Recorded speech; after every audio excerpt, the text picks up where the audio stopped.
क्या आप जानते हैं, पूरे 14 साल के वनवास में लक्ष्मण ने एक सेकंड भी नींद नहीं ली। और इससे भी बड़ी बात, उनकी नींद को पूरा करने के लिए कोई और 14 साल तक लगातार सोता रहा। कौन था वो?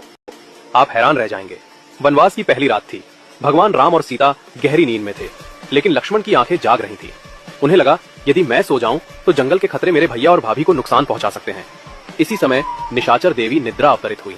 उन्होंने कहा, लक्ष्मण, 14 वर्षों तक जागना किसी मानव के बस की बात नहीं। तुम्हें यह वरदान तभी मिलेगा जब कोई तुम्हारी नींद अपने ऊपर ले ले। लक्ष्मण ने पूछा, कौन करेगा यह बलिदान?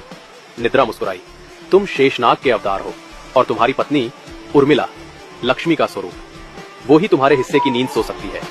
उसी रात उर्मिला सो गई, लेकिन ये नींद सामान्य नहीं थी। ये लक्ष्मण की 14 साल की नींद थी।